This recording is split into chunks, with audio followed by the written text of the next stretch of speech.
Well, first off, congrats on the Emmy nomination. High five. Thank you so Stefan much. is a legend in thank my you. parents' home, in my home. Oh, wow. How do you feel when people, I'm sure, walk up to you on the street and just want to talk about Stefan? It's nice. I don't get it a lot, but when it happens, it's very sweet, and He I doesn't like love it. Comic-Con, by the way. Yeah, I don't think Comic-Con's any different than his normal life. It's Comic-Con every day and Stefan World, but it is very nice when the different types of people. It's such a large demographic of people, like little kids to like old people to like club kids to it's very nice. So. Yes. And here we are at Comic-Con, of course. Cloudy 2. What's it like coming back and reprising such a fun role? It's great. I mean, it's so surreal because it felt like the first one never ended. It was kind of like I've been in one movie. Yeah, because these movies take so long to do. Yeah. You're just kind of on. It feels like every month I'm like, oh, I have to do my Cloudy session. You know what I mean? It's like as it feels like it never ended, which I like. I love this character, and I love the new directors are great, and it's nice being with Anna and Terry Crews, who I never get to see. I just met Terry Crews. There he is. That's We just met each other, but we've been working on the same movie for like 2 years. So That's so interesting. And I hear that this movie's being dubbed a dangerously delicious mission.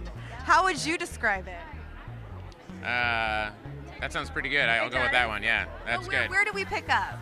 Like 1 second after the first movie ended. Literally. It's like first movie ended, bam. So you could view it as one long 4-hour kids movie, which I'm sure they'll release that in theaters and kids will go for that, a 4-hour epic film. But the cool thing about these movies is that they resonate not just with kids, their parents love them too. Yeah, it's cool. What do you think the secret to a great animation movie is?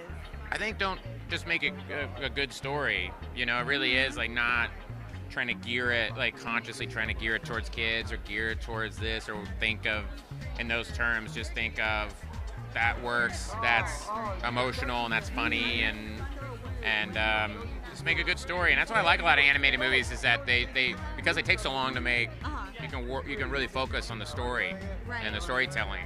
Sometimes I have friends who are writing movies and it already has a release date and they haven't written the script yet, and it's like, and once you do like a live action movie, you don't have the time to sometimes to do that. So it's cool. I think that's what How it do you is. get in the zone when you're in the booth? What do you do? Do you have any like special things surrounding you, or I just whine a lot. whine a lot? I just whine a lot, and I'm like, I'm tired. That's what I do. Okay, last question. What's the status of the Baywatch movie? Is that happening? No, that was never a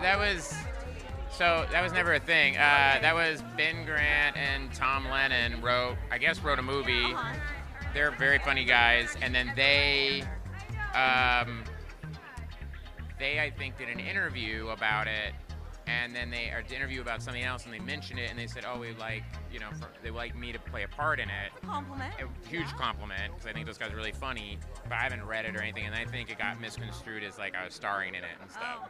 So that's I haven't even read it, so I don't know. Right. So maybe, Open read to it? Yeah, I'll read it. Awesome. Yeah. Cool. Well, great to meet you. Congratulations Thank again. you so much. Yeah. Thank you. Thanks.